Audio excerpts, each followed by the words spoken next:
Touch that gurney and you're done. Done, you hear me? Beatrice Goldwell seized Claire's wrist, mid-stride, fingers digging in like a vice, and slammed her against the corridor wall. The soldier on the gurney behind them was drowning in his own blood, 3 feet away, dying by the second, and the administrator of St. Jude's Memorial was pressing her forearm across Claire's chest, pinning her there, whispering with a smile, "The Vance boy, now, or I will personally bury you." Claire shoved her off, ran to the soldier, saved his life. By sunrise, Beatrice had buried her anyway. What she never anticipated, that man had a name, and that name was about to detonate everything. If you're new here, please subscribe and follow this story all the way to the end. Drop a comment and tell me what city you're watching from. I want to see how far this story travels. The storm hit Chicago like it had a grudge. By 9 o'clock on that Thursday evening in November, the rain wasn't falling so much as it was attacking. It came sideways through every gap in the sliding ER doors at St. Jude's Memorial Hospital, soaking the worn linoleum just inside the entrance, making the floor slick and dangerous, which was the last thing anyone needed on a night already stretched past breaking. Clare Bennett had been on her feet for 11 hours. She wasn't complaining. She never complained. That was the thing about Claire that her colleagues either admired deeply or found quietly unnerving. She had an almost inhuman capacity for absorbing chaos. 14 years on the trauma floor, followed by 2 more in the most brutal corner of the ER, had shaped her into something precise and unbreakable. She moved through emergencies, the way water moves through stone, not around them, but through them slowly and absolutely. She was 41 years old with silver threading through dark hair. She kept pulled back tight and lines around her eyes that came not from vanity, but from years of squinting under surgical lights and fluorescent overhead panels that were always 2 shades too bright. She wasn't beautiful in the way magazines describe beauty. She was something better. She was competent. And in a trauma bay at 9 o'clock on a stormy Thursday night, competent was everything. "Clare Bay 3 is backing up," said Danny Reyes, her charge nurse, rushing past her with an IV bag in each hand. Danny was 26 fast and perpetually 5 steps behind where he needed to be. "The kid in Bay 3 has a lac on his forearm, possible glass embedded, and he's screaming like we took the whole arm off."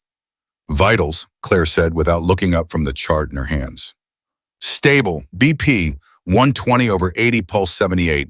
He had a glass of scotch before he cut himself, so he's a little dramatic." "Who isn't?" Claire muttered, sliding the chart into the rack.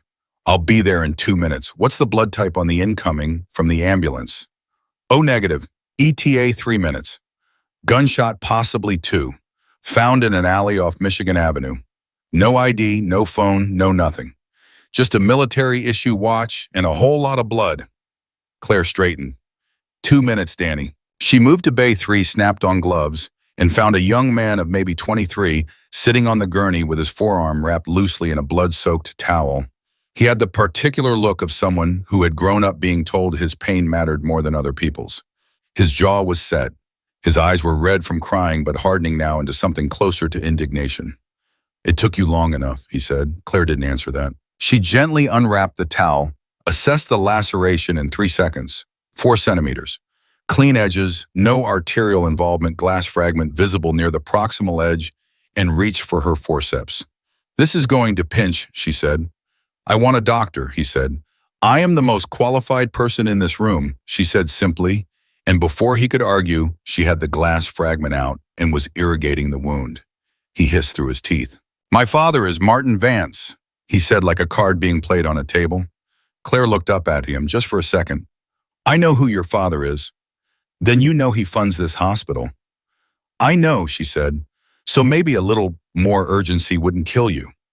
"Your wound doesn't require urgency," she said. "It requires precision. Those are different things." She irrigated again and he winced, and she kept going steady and exact.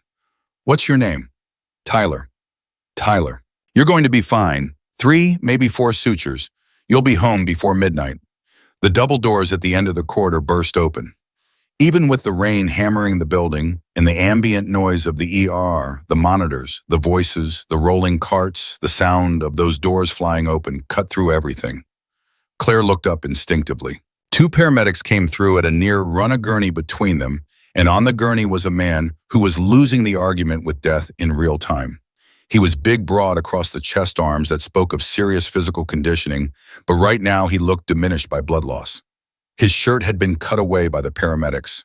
2 entry wounds, one in the upper left chest and one low on the right side, both packed with gauze that was already saturated. His skin had the waxy gray of someone whose blood pressure was circling the drain.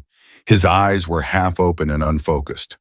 Massive hemothorax, left side possible internal bleed, right lower quadrant.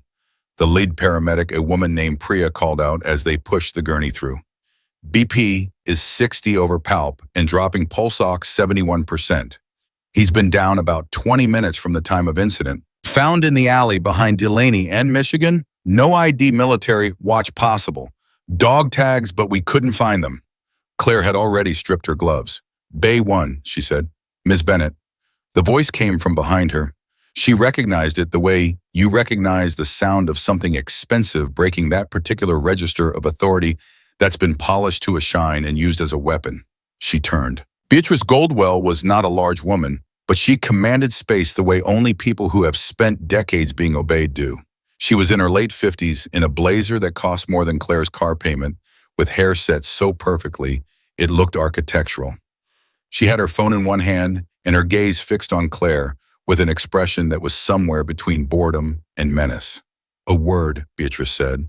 Not right now, Claire said, already moving toward the incoming gurney. Right now, actually. Beatrice's voice sharpened. She stepped to intercept just slightly, just enough. It was a move that said, I will not be walked around. Tyler Vance is in Bay 3. His father is going to be here within the hour. I need your best attention on that young man. Claire looked at her. Then she looked at the man on the gurney being wheeled past them at the monitor spiking, and the gauze soaked through, and she felt something lock inside her chest, that particular combination of fury and focus that had defined her nursing career. That young man, Claire said low and even, has a laceration that needs 4 sutures and a bandage. This man, she gestured toward the gurney, is going to die in the next 10 minutes if I don't get to him right now. Beatrice did not blink. I understand your concern, but our priority is always the most critical patient, Claire said. That's not a preference, that's medicine. Mr. Vance's donation to this hospital last quarter does not have a heartbeat, Claire said. Excuse me. She moved around Beatrice and followed the gurney. She would remember later the sound of Beatrice's heels on the linoleum, that steady, deliberate click, click, click fading behind her. She would remember it as the sound of something being decided. In Bay 1, Claire took command. Give me a chest tray, she said to the tech already setting up, and I need Oneg on the rapid infuser now. Danny, where are you? Here. Danny appeared at her elbow, already gloved. Left chest, hemothorax. We need to decompress before his lung is done. Get me a 14 gauge and prep for a chest tube. She leaned over the patient, put her face close to his. His eyes were nearly closed. Hey, stay with me. You hear me? Stay with me. His lips moved. No sound came out. We've got you, she said, and then quieter just for him. You made it here. We've got you.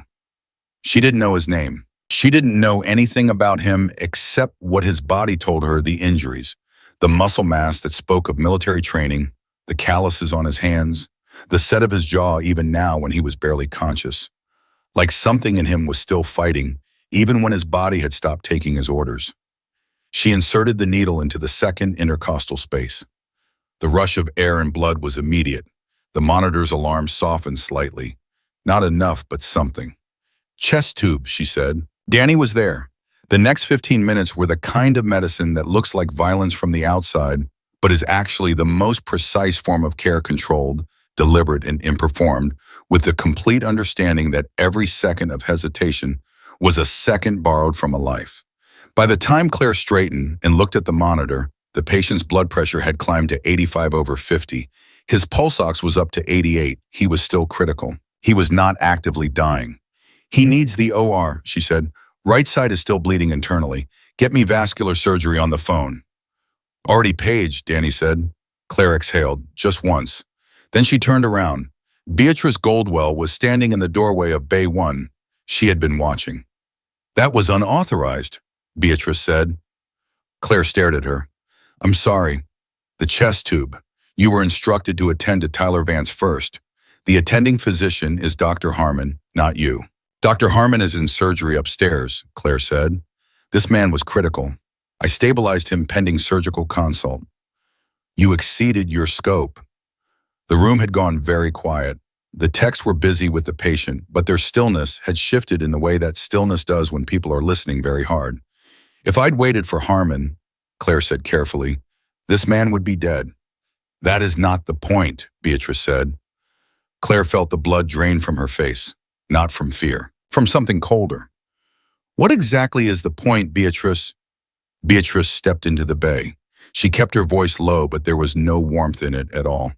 The point is that St. Jude's Memorial is a business, and tonight, a very important business relationship needed attending to, and you chose to ignore that. I gave you a direct instruction to let a man die in the hallway, to prioritize appropriately. Those are not the same thing. Beatrice looked at her for a long moment. Something passed behind her eyes, not regret, not uncertainty, but something more calculating. A decision being made. We'll discuss this in the morning, Beatrice said, and she walked out. Claire stood in the bay. Around her, the monitors beeped. The patient breathed. The rain hammered the hospital roof, and somewhere down the hall, Tyler Vance was probably demanding more ice chips in a private room. Danny appeared beside him. You okay? Fine, she said. Let's get him prepped for transport. She worked the rest of her shift in a kind of clean, deliberate silence. The kind that comes not from peace, but from the decision to hold everything together just a little longer. She saw 4 more patients after the John Doe soldier.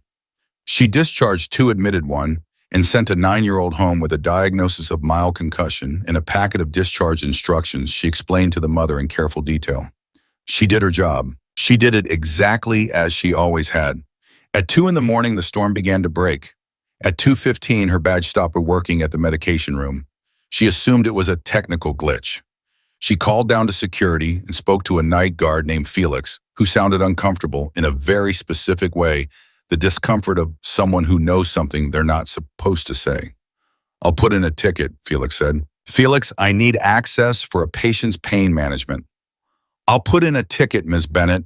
Someone will follow up with you. She stood in the corridor, badge in hand, and felt the first cold thread of something she didn't want to name move through her. She borrowed Danny's badge to access the medication room. She managed the rest of her patients. She filed her charts with the same exactness she always did. And at 6:45 in the morning, when her shift was technically over, and the sun was making its pale, wet attempt to come through the window, she was called to Beatrice Goldwell's office. She knocked. She was told to enter. Beatrice was behind her desk. Beside her stood a man Claire recognized from HAER, tall, thin, perpetually anxious-looking, and a woman Claire didn't recognize at all in a gray suit sitting very still. Sit down, Claire, Beatrice said. Son. Claire sat. Effective immediately. Beatrice said, your employment with St. Jude's Memorial is terminated. The words dropped into the room like stones into water. Claire heard them. She processed them. She waited for the rest. The grounds, Beatrice continued sliding a folder across the desk, are a documented pattern of negligence, insubordination, and as of last night, unauthorized medical procedures performed outside your licensed scope of practice as an RN. Claire opened the folder. She looked at the documents. Her name was on them. Dates and incidents she vaguely recognized, rewritten in language that made her sound reckless at best, dangerous at worst. There was a section about medication irregularities, a note about a controlled substance discrepancy. She looked up. These are falsified. Beatrice met her eyes steadily. Those are HR records. I have never had a single write-up in 16 years at this hospital, Claire said. Her voice was very even. She was proud of that later. Not one, you know that. These records reflect a more complete picture. What medication discrepancy? What irregularity? I've never The investigation has been completed, Beatrice said. The decision has been made. Claire set the folder back on the desk. She looked at the HR man who was studying the carpet. She looked at the woman in gray who looked back at her with an expression of professional neutrality so absolute it bordered on inhuman. I saved a man's life last night, Claire said. You performed unauthorized procedures and neglected a priority patient, Beatrice said. I'm sorry it's come to this, Claire. I genuinely am." She didn't sound sorry at all. Claire stood up. She smoothed her scrubs. She looked one more time at Beatrice Goldwell, and she tried to find something in that woman's face that was human and reachable and capable of understanding what had just been done. She didn't find it. "You should know," Claire said quietly, "that the man in Bay 1 last night is alive because of what I did. Whatever else you put in that folder, whatever story you tell, he's alive." Beatrice said nothing. Claire walked out. She made it to the parking garage before she stopped walking. She stood between two cars in the half-dark and the rain smell of an early morning, and she put both hands flat on the hood of a stranger sedan, and she breathed. Just breathed. In and out the way she'd taught patients to do in crisis, the way she'd learned that the body knows how to survive things the mind hasn't processed yet. She did not cry. She wanted to. The wanting was enormous, pressing against the backs of her eyes and the inside of her throat. She didn't cry because crying felt like agreeing that this was real, and she wasn't ready to agree to that yet. She got in her car. She drove home through the wet Chicago streets while the radio played something she didn't hear, and the city went about its morning business around her, oblivious and relentless. Her apartment was quiet. It was always quiet. She had a small one-bedroom in Lincoln Square, neat and spare with nursing textbooks she still read, and a plant on the windowsill that she kept alive through nothing but sheer stubbornness. She sat on the edge of her bed and looked at her hands. These hands. These hands had started IVs in children who were crying. These hands had held pressure on wounds until help came. These hands had been steady in moments when steadiness was the only thing standing between someone and not surviving their worst night. These hands were now unemployed. She called her union rep that morning. He sounded grave and careful. The language in the termination documents was very precise, he said. The medication discrepancy was going to be difficult to challenge without evidence. He would make calls. She called her friend Nadia, who was a charge nurse at Northwestern, and asked quietly if there were any openings. Nadia paused in that specific way that meant she already knew something, and what she said was careful. "There's a hiring freeze here right now. Claire, I'm sorry. I'll let you know if anything changes." Within 48 hours, Claire understood the shape of what had been done to her. She made 7 calls. She had 3 conversations. She sent 2 emails that went unanswered and one that received a response so formal and brief, it was clearly drafted by someone in legal. By the end of the second day, she knew. Beatrice Goldwell had not just fired her. She had made calls. She had made sure. The word negligence, attached to Clare Bennett's name in hospital records, had been dropped into the quiet professional network of medical hiring, like a stone into still water, and the ripples had spread faster than Claire could chase them. She was not just fired, she was radioactive. She filed for unemployment. She consulted with a lawyer named Howard Pressler, who was recommended by a colleague and who listened to her story with the attentiveness of someone who was already calculating the odds. "The documentation they have is damaging," Howard said. "Not because it's true, but because it exists, and contesting HR records in the medical field is an uphill." He stopped, started again. "It's very difficult, Claire. I won't mislead you." "So that's it," she said. "Not necessarily," he said. But he said it the way people say not necessarily when they mean probably.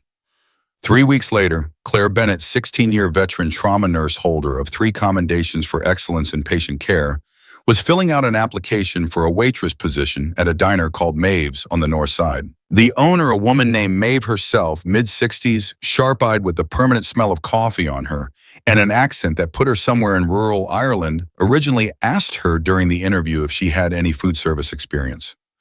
"No," Claire said. "What kind of work have you done?" "I was a trauma nurse." Maeve looked at her for a long moment. "What happened?" "I made the right call," Claire said, "and the wrong people didn't like it." Maeve studied her. The diner was empty. It was a Tuesday at 3 in the afternoon, and the light coming through the windows was the particular thin silver-gray light that Chicago does in late November when the cold has settled in and committed. "You start Thursday," Maeve said. 6 to 2, wear comfortable shoes."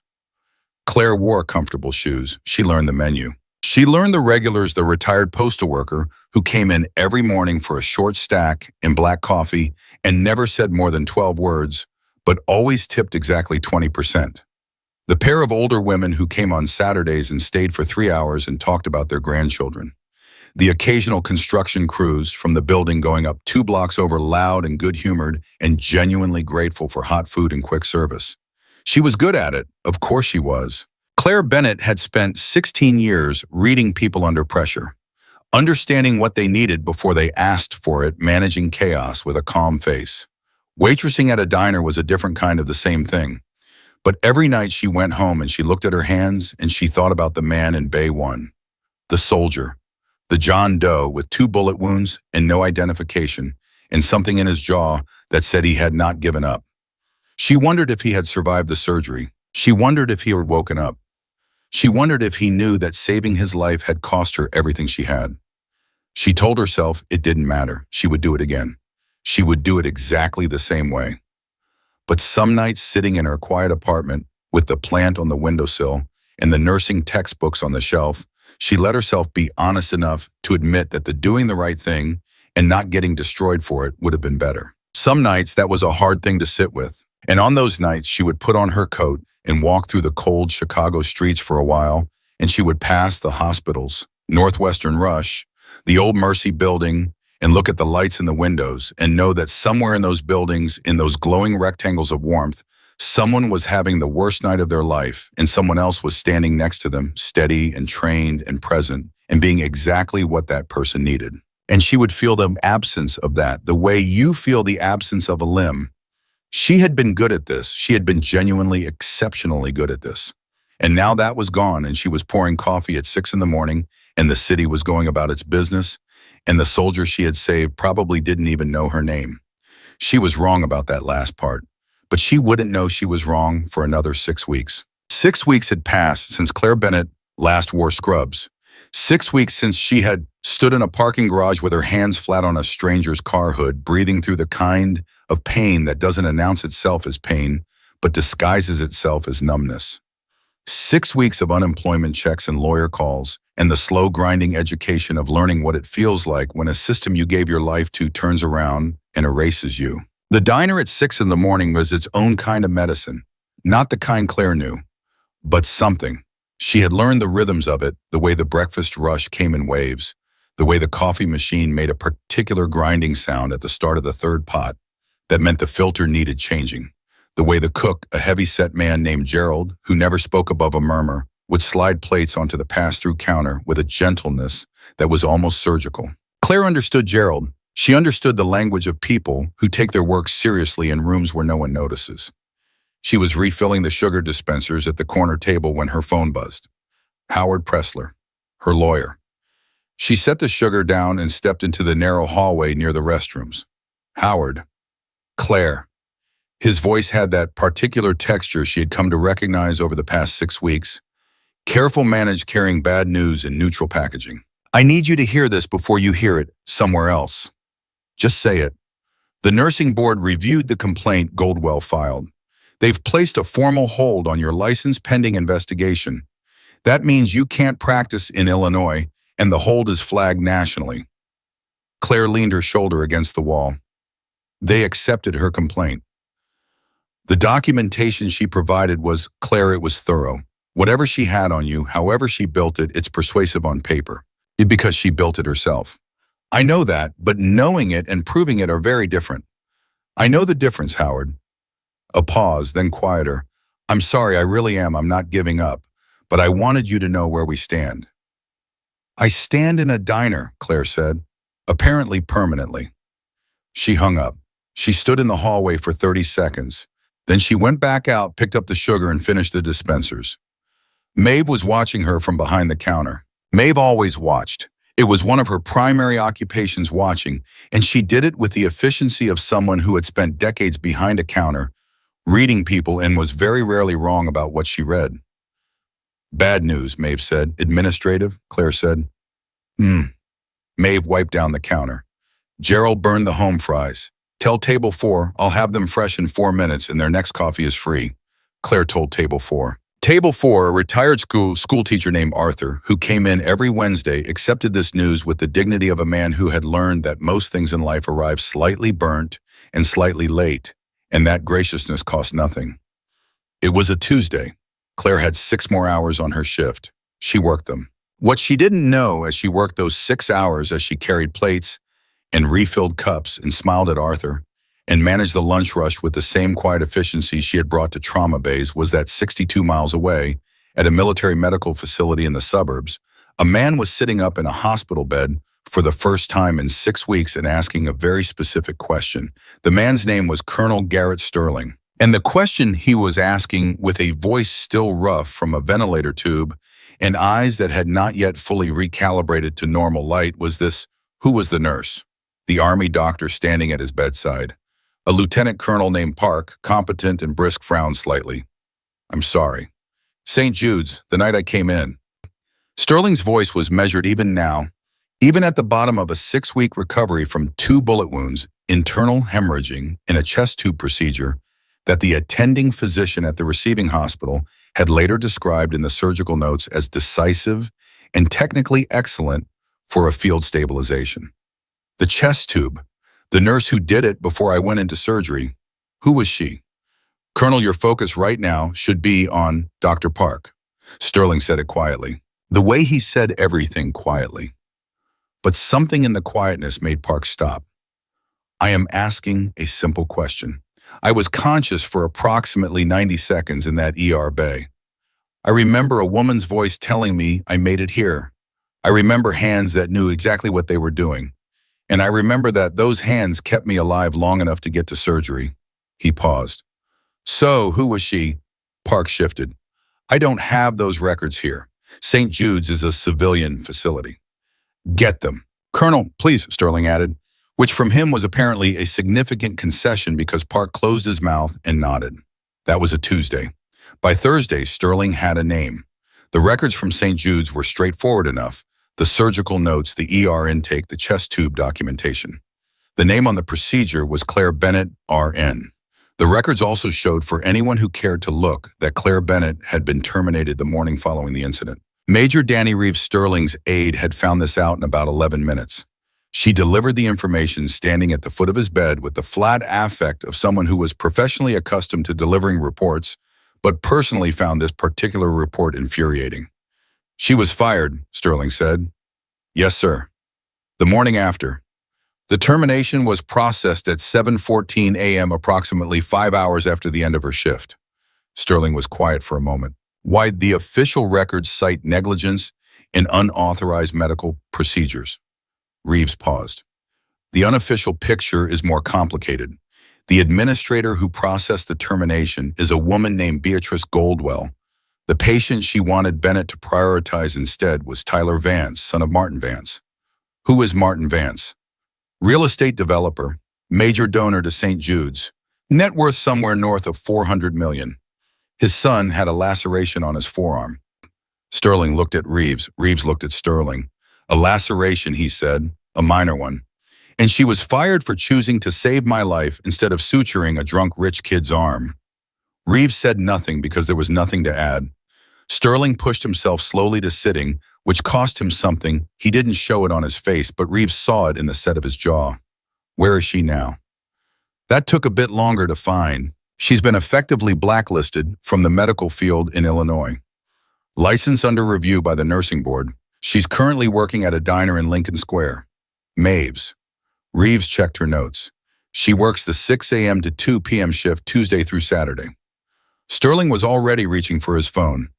"Colonel," Reeves said carefully, "you were discharged to modified bed rest." Dr. Park was very clear. "Park said no strenuous activity," Sterling said. "Riding in a car is not strenuous. Going to confront a hospital administrator is arguably strenuous. I'm not going to confront anyone today." He was already dialing. "Today I'm going to have breakfast."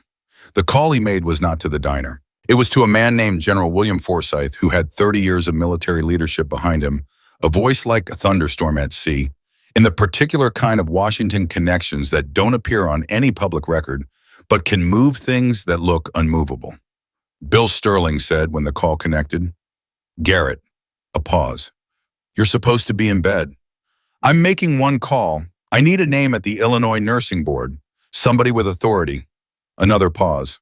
"What happened?" Sterling told him. Brief, factual, the way he reported everything. When he finished, there was a silence on the other end that Forsyth used to think. The woman saved your life, Forsyth said finally. Yes. And they fired her for it, framed her for it. Forsyth exhaled. It was a sound that had preceded the resolution of several significant problems over the past 3 decades. Give me 48 hours. I was hoping for 24. You were shot twice, Garrett. Give me 48. Sterling gave him 48. Meanwhile, Clare Bennett was having a Thursday. It was not a remarkable Thursday. Table 3 sent back eggs twice. The coffee machine made the grinding sound at the second pot instead of the third, which meant the morning was already running behind its own rhythm. A woman came in with 2 small grandchildren who needed 3 separate things adjusted on their orders, and Clare managed all of it with the patience of someone who had once kept a pediatric trauma patient calm for 40 minutes while waiting for a surgeon who was stuck in traffic. The kids left her a drawing on a napkin, a lopsided sun in a stick figure with a round face. Clare folded it and put it in her apron pocket. At 12:40 in the afternoon, the door to Maeve's opened. Clare was at the counter writing up a check. She didn't look up immediately. She finished the check, tore it from the pad, set it on the counter, and then looked up. There were 2 of them, a man and a woman, both in civilian clothes, but with something in the way they moved and stood and scanned a room that was unmistakably military. The man was tall, broad, moving with the deliberate care of someone managing an injury, a slight forward protection of his left side, a measured quality to each step.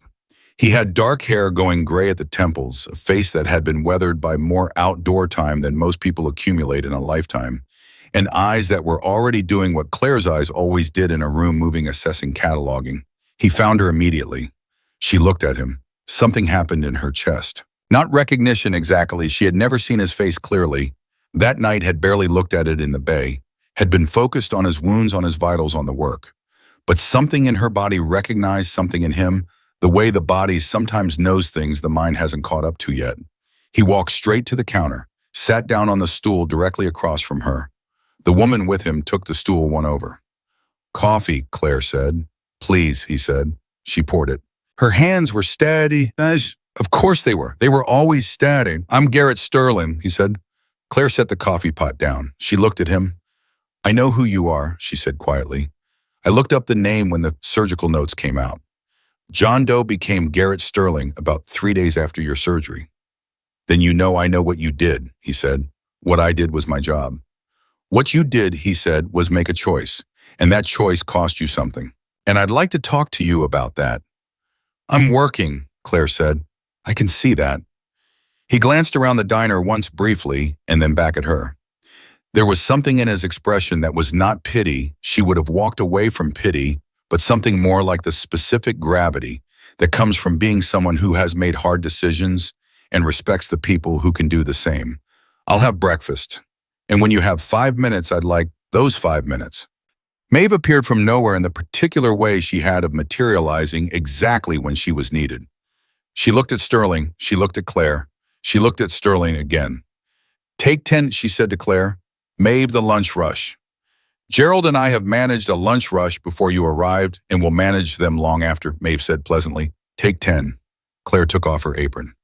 She sat down at the end of the counter, one stool away from Sterling, with her hands folded on the formica. 5 minutes, she said, starting now. Sterling had clearly prepared something to say. She could see it the way a person who is accustomed to briefings and reports has a certain readiness, a structure to the way they begin. But he looked at her and something in the prepared version seemed to fall away, and what came out instead was quieter. The surgical notes say the chest tube was the difference, he said. If you'd waited for a physician, I would not have made it to the OR. I know, Clare said, and Goldwell fired you for it. Yes.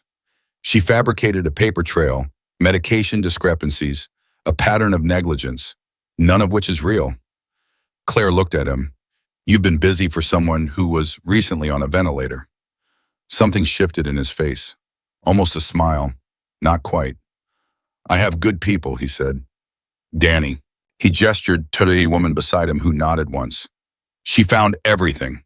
The timeline of your termination, the nursing board complaint, all of it. He wrapped his hands around the coffee mug. Clare, what happened to you was wrong, and I'd like to do something about it. With respect, Colonel, Claire said carefully. What exactly do you think you can do? Goldwell has documented paperwork. The nursing board has an open investigation. My license is flagged nationally. The lawyer I hired told me to be realistic. She paused. What does realistic look like from where you're sitting? Different than it looked 3 weeks ago, Sterling said. I made a phone call. To who? Someone who knows someone on the nursing board. The hold on your license is going to be reviewed again, with fresh eyes and a clearer understanding of how the documentation came to exist. He watched her face. And that's the beginning. Claire was quiet. The diner sounds moved around them, plates, voices, the coffee machine, Gerald's quiet efficiency in the kitchen. The beginning of what, she said. I want to take you back to St. Jude's, Sterling said. Claire stared at him. Excuse me. Not as a reinstated employee, not yet, as my medical liaison. I have grounds to demand an inquiry into the standard of care I received on the night of my admission, or more precisely, into the administrative interference that nearly compromised that care.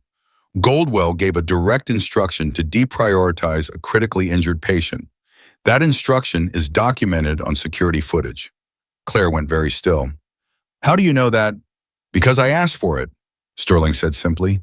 The facility security system covers that corridor. My aide submitted a formal records request 48 hours ago. The footage exists. Goldwell on camera physically intercepting you, giving the instruction to prioritize Tyler Vance. Claire's hands folded on the counter, tightened slightly. She didn't think anyone would ever look for it. She was counting on the fact that the patient in that hallway either wouldn't survive or wouldn't have the resources to ask questions, Sterling said. She was wrong on both counts. Claire stood up. She walked to the window. She stood there for a moment with her back to him, and Sterling waited because he had learned in 30 years of leading people that the most important moments are often the ones you let breathe. She turned around. If Goldwell finds out you're coming, she said, she'll move. She'll destroy whatever she can manipulate, whatever she can't destroy, and make it her word against yours. She's very good at protecting herself. I know, Sterling said.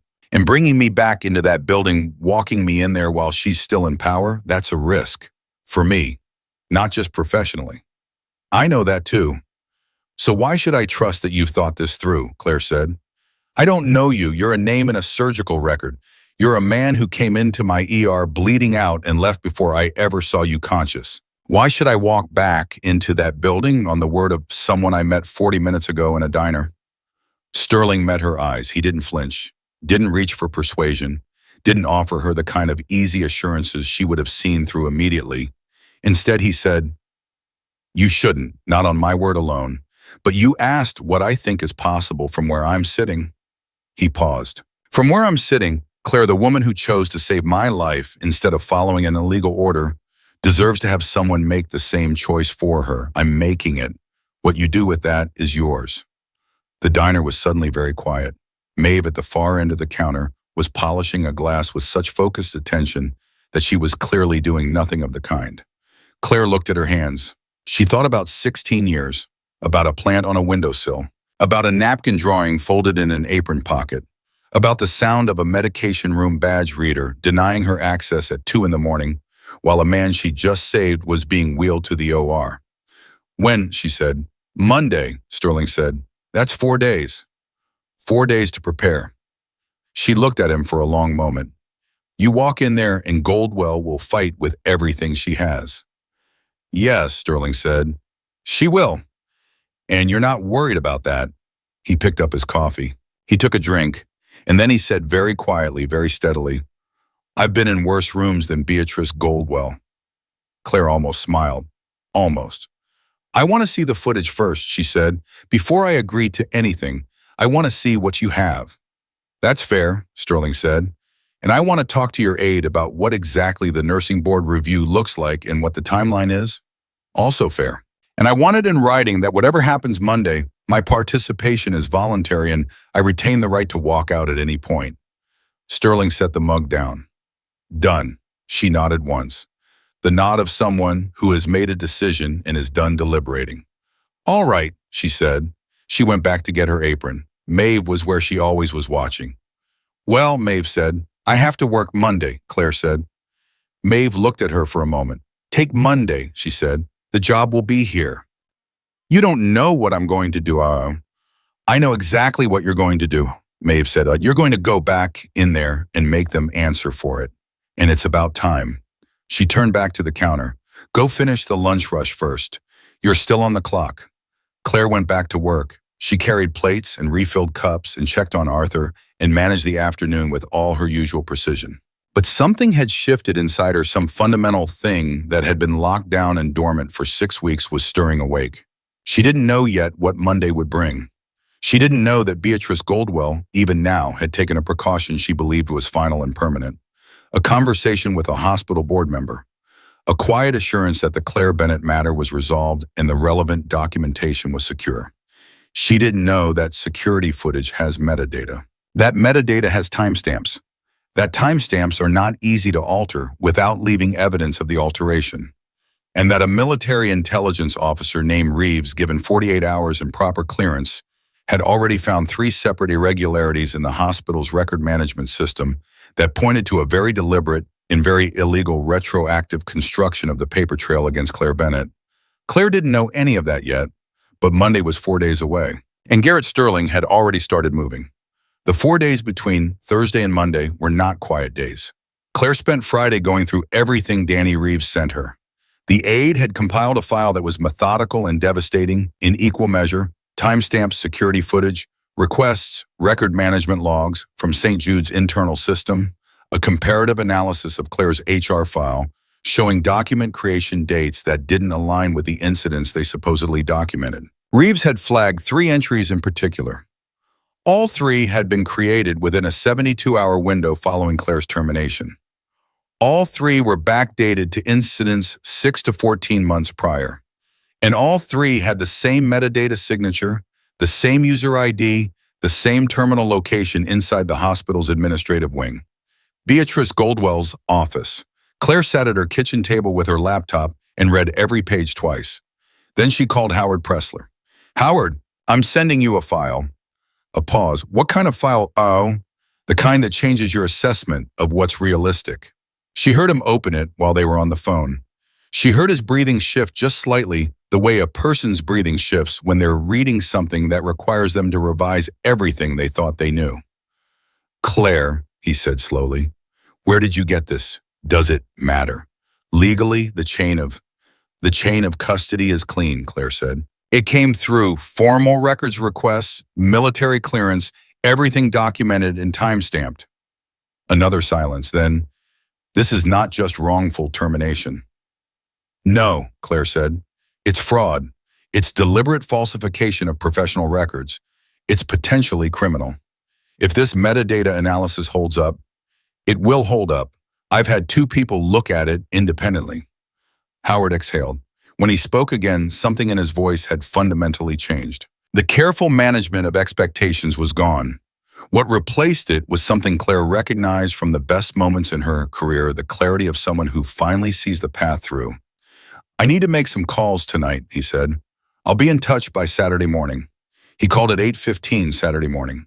He had names, he had contacts, he had a strategy. He talked for 22 minutes, and Claire listened without interrupting, taking notes in the small, precise handwriting she used for patient charts. When he finished, she said, Monday. Monday, he agreed. Claire, this is going to be ugly. Goldwell will not go quietly. I know. She has resources. She has relationships. She will attack you personally, professionally, any way she can find purchase. Howard, Claire said, I've been a trauma nurse for 16 years. I have held people together while they were coming apart. I can handle ugly. Saturday night, Claire did not sleep well. She lay in the dark and thought about the hospital, the specific smell of it, the sounds, the weight of a stethoscope around her neck. She thought about Tyler Vance's face, that particular expression of a person who has never once been told that their pain does not automatically supersede someone else's survival. She thought about Beatrice Goldwell's manicured nails and the marks they'd left on her arm. And she thought about the soldier, about Garrett Sterling lying gray and waxy on a gurney with his jaw still set like something inside him refused the very concept of surrender. She had told him he made it here. She had said, we've got you. She had meant it. She still meant it. She got up at 5 Sunday morning and made coffee and sat with her nursing textbooks for 3 hours. Not because she needed to review anything, but because holding them felt like something, like a declaration, like she was still the person who had filled these margins with notes 14 years ago, and that person had not gone anywhere, had not been erased by a folder of falsified documents and a woman with a phone and a vindictive streak. Sunday evening, Sterling called. "Tomorrow," he said, 9 a.m., "I'll have a car at your address at 8:30. "I'll be ready," Claire said. "Reeves will go over the sequence with you in the car. We walk in together. The request for the inquiry meeting is already filed. Goldwell received formal notification this morning. She knows we're coming." Claire paused. "You told her in advance?" "Yes." "That gives her time to prepare." "It also gives her time to make mistakes," Sterling said. "People like Goldwell, when they feel cornered and have time to think, reach for things they shouldn't reach for. They call people they shouldn't call. They move things they should leave alone." A beat. "Reeves has been monitoring the hospital's external communications since Friday." Claire absorbed that. "Is that legal?" The communications in question were directed to individuals currently under review by federal contractors. The monitoring was already in place. "We simply paid attention to what crossed an existing wire." And Goldwell made 4 phone calls yesterday, one to her attorney, one to Martin Vance, one to a board member named Sylvester Holt, and one to someone inside the nursing board. Claire gripped the phone. "She's trying to preemptively kill the license review." "She was," Sterling said. "I'm sorry, the person she called inside the nursing board contacted Forsyth's office within an hour of receiving her call. Apparently, the suggestion that they slow walk a review in favor of a hospital administrator did not land the way she hoped." "Your General Forsyth," Claire said. "Mabon. He's the one who called them originally." 30 years of relationships," Sterling said. "They tend to hold." Claire was quiet for a moment. Outside her window, Chicago was doing its Sunday evening thing. Traffic sounds a distant siren, the particular low hum of a city settling into the last quiet before the week began again. "Sterling," she said, "what happens if tomorrow doesn't work? What happens if Goldwell has enough of cover that the board protects hers anyway? What happens if we walk in there and the footage gets challenged and the metadata gets disputed and she survives it?" Sterling took a breath. "Then we go to the next option." "Which is?" "Louder," he said. Claire almost laughed. It wasn't funny, but it almost was. "Louder," she repeated. "I've given Quiet a week," he said. "Quiet has accomplished significant things, but I'm not afraid of loud Claire. If the institution won't correct itself internally, we correct it externally." Press, advocacy organizations. There are 3 journalists I trust who cover healthcare accountability and who would consider what happened to you a story worth telling. "That would be ugly," Claire said. "Yes," Sterling agreed. "But you said you could handle ugly." "I said that. I know." And then briefly something shifted in his voice, just a fraction, just enough to make it human rather than tactical. "Get some sleep if you can. Tomorrow's a long day." She tried. She mostly failed. But at 8:29 Monday morning, she was standing outside her building in the cold November air, with a coat buttoned to her throat and her hands steady at her sides when the black SUV pulled up. Reeves was in the passenger seat. Sterling was in the back. He looked better than he had, and the diner color returning posture easier. But the careful way he settled in the seat told her he was still managing real pain and managing it through will rather than absence. "Morning," he said. "Morning," Claire said and got in. Reeves turned around and walked her through the sequence with the efficiency of someone who had briefed considerably higher stakes operations and was giving this her full professional respect regardless. The inquiry meeting was in the hospital's main conference room on the 4th floor. Present would be Beatrice Goldwell, 2 board members, Sylvester Holt, and a woman named Dr. Patricia Osei, who Reeves noted had requested to attend after receiving independent notification of the inquiry, Sterling's legal representative Howard Pressler on Claire's behalf, and a representative from the state health department who had been requested by Forsyth's office and who Goldwell did not yet know would be present. "She knows about Howard," Reeves said. "She doesn't know about the state rep." "How will she react?" Claire asked. "Badly," Reeves said, "which is what we want." The SUV pulled into the St. Jude's parking structure at 8:57. Claire had not been in this building since the morning Beatrice Goldwell slid a folder across a desk and called 16 years of excellence a pattern of negligence. She had not expected to feel anything particular walking back in. She had told herself it was just a building.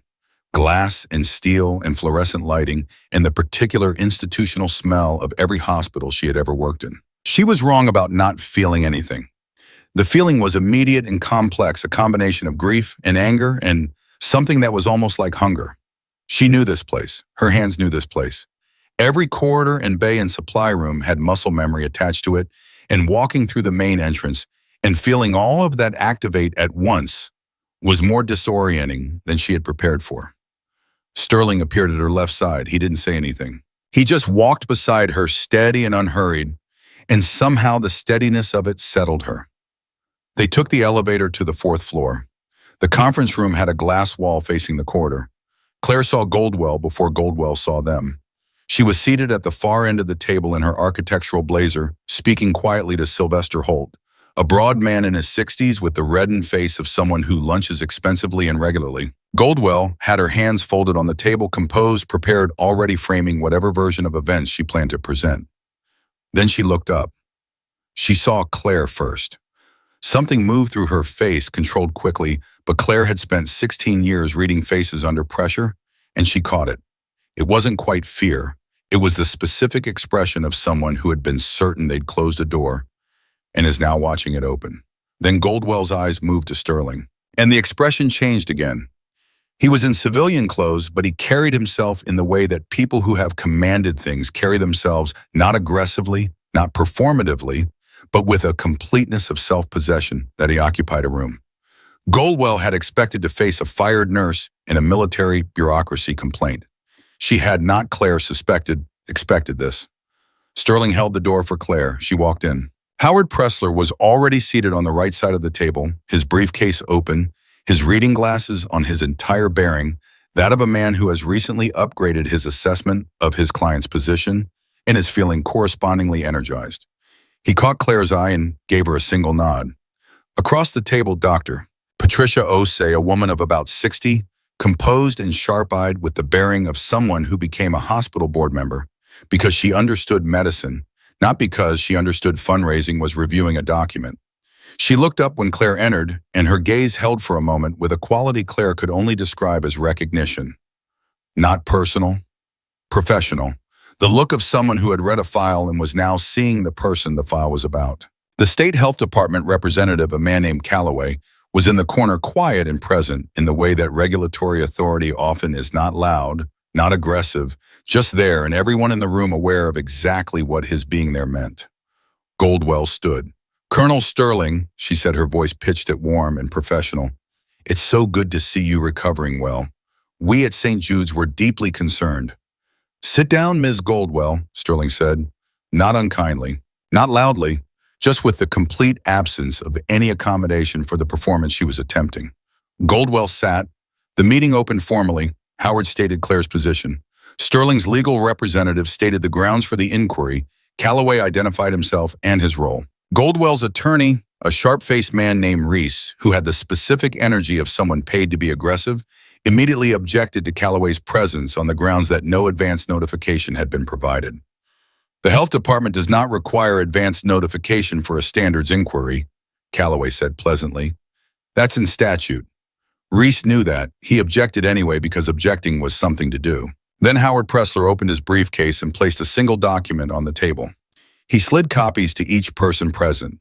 "This is a metadata analysis of 3 documents in Ms. Bennett's personnel file, specifically documents citing disciplinary incidents predating her termination. The analysis demonstrates that these documents were created on dates inconsistent with the incidents they describe and were created from a single administrative terminal." He paused. "Ms. Goldwell's terminal." The room shifted. Goldwell's expression did not crack, but Holt beside her moved in his seat, just slightly. The particular movement of a man recalculating. Reese said immediately, "Document creation dates can reflect editing timestamps, not original. The original creation metadata and the edit metadata are separate fields," Reeves said from her seat near the door. She said it without looking up from the tablet in her hands. Both show the same date. There was no prior version of these documents. Goldwell turned to her attorney, a look passed between them fast-controlled, but Claire saw it.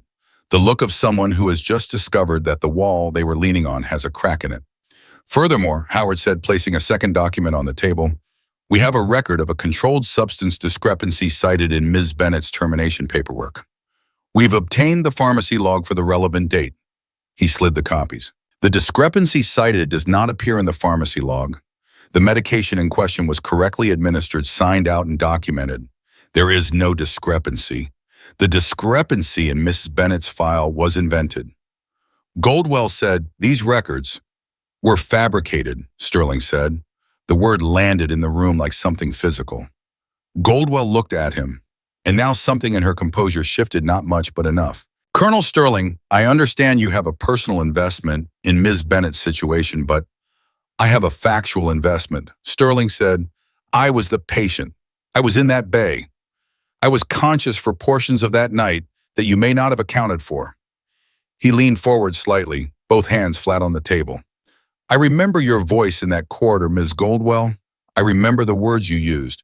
I was losing blood at a rate that should have impaired my cognition significantly. It did not impair it enough. The silence in the room was absolute. Dr. Osei set down her document. Ms. Goldwell, she said, and her voice was the careful, measured tone of someone who is furious and is choosing precision over volume. I would like to see the security footage from the ER corridor for the night of November 14th. Goldwell said nothing. That footage was requested as part of the formal inquiry, Osei continued. The hospital's compliance office confirmed it exists and has been preserved. I'm asking for it to be displayed now. Reese said we would need time to review the appropriateness of. It's a security recording from a hospital corridor, Osei said. Display it. The footage ran on a laptop that Reeves had connected to the room's display. 47 seconds. That was all it took. 47 seconds of a corridor at St. Jude's Memorial, time-stamped at 9:41 p.m. on November 14th, showing Beatrice Goldwell gripping Clare Bennett's wrist with both hands, physically pushing her against the wall, her face closed, her posture unmistakably aggressive. Showing Claire break free. Showing the gurney with the man bleeding out moving past them. Showing Claire follow the gurney immediately without hesitation. 47 seconds. Holt was no longer shifting in his seat. He was completely still. Goldwell looked at the screen, then she looked down at the table. Her attorney leaned close and said something in her ear, and she listened, and something in her shoulders, that architectural composure she wore like a blazer, began to give way. Dr. Osei turned to Calloway. I think we've seen enough for the health department's purposes. Calloway nodded slowly. I'll be filing a formal findings report by end of week. This will trigger an independent audit of the administrative records. He paused. And a referral to the State Attorney General's office. Goldwell's head came up sharply. A referral. Falsification of professional records, Calloway said, is not a civil matter, Ms. Goldwell. It's a criminal one. Reese stood. My client will not be making any further statements without your client, Claire said, and her own voice surprised her, steady, clear, carrying the full weight of 16 years of being the person who stayed calm in the room when everything was falling apart. Sat in this hospital and told me to let a man die in a hallway so she could protect a donor relationship. And when I refused, she built a lie out of nothing and used it to take everything I had. She looked directly at Beatrice Goldwell, who looked back at her, and for the first time in Claire's experience of this woman there was no performance in her face, just the naked recognition of someone who has been finally seen. I need you to understand something, Claire said. I would do it again. I will always choose the patient. That is not negligence. That is exactly what I was trained to do. And no folder you built and no lie you told changes that. The room held that. Then Dr. Osei said, the board will be convening an emergency session this afternoon. Ms. Goldwell, you are placed on administrative leave pending the outcome of both the internal and external investigations, effective immediately. She looked at Holt. Sylvester. Holt, who had been silent for the last 8 minutes, nodded. Once, the nod of a man stepping off a sinking vessel. Goldwell stood up. Her attorney said something to her quietly. She gathered her things. She moved toward the door with all the composure she had left, which was less than she'd arrived with, but more than Claire might have expected from someone whose entire construction had just been publicly dismantled, brick by brick. At the door, she stopped. She didn't turn around. "I did what was necessary," she said, "for this hospital." "You did what was convenient," Claire said, "for yourself." Goldwell walked out. The room exhaled. Howard was already writing notes with the speed of a man who has several follow-up calls to make the moment this meeting ends. Calloway was packing his materials with the quiet efficiency of a regulatory official who has had a productive morning. Dr. Osei sat for a moment longer looking at the now blank display screen, and then she looked at Claire. "Ms. Bennett," she said, "I've reviewed your employment record here. 16 years, 3 commendations. Not a single substantiated complaint." She paused. "I owe you an apology on behalf of this board. What was done to you should not have been possible. The fact that it was is a failure of oversight that this board intends to correct." She stood, extended her hand. "Welcome back." Claire shook it. She held herself together until Osei left the room, until Calloway left, until it was only her and Howard and Sterling and Reeves and the conference table between them, littered with documents and the residue of a confrontation 6 weeks in the making. And then finally Clare Bennett sat down in a chair and pressed both hands over her face and breathed. Just breathed. In and out. The way she had taught patients to do in crisis. The way she had done alone in a parking garage on the worst morning of her life. Howard put his hand briefly on her shoulder. He didn't say anything. He understood that this moment didn't need words. He packed his briefcase and gestured quietly to Reeves, and the two of them stepped out into the corridor, giving her 60 seconds that were hers alone. 60 seconds. Then she put her hands down. She straightened. She looked up. Sterling was still at the table, watching her with that same gravity that was not pity, but something better. "You okay?" he asked. "Ask me in a week," she said. "I'm on all you may have done." "Fair enough." She looked at him for a moment. This man she had met 6 weeks ago in the worst minutes of his life, when his body was making its argument for survival, and she had made the argument for him. This man who had woken up and asked who was the nurse, and had not rested until he found the answer, and had not stopped moving until he could do something about it. "Thank you," she said. It felt inadequate. She said it anyway. "You saved my life," he said simply. This seemed like the minimum. She almost laughed. This time it was actually funny. "The minimum," she repeated. "There's more," he said. "The nursing board review Forsyth called this morning. Given the evidence and Calloway's involvement, they're expediting. Your license hold could be lifted within the week." Claire closed her eyes, just for a second.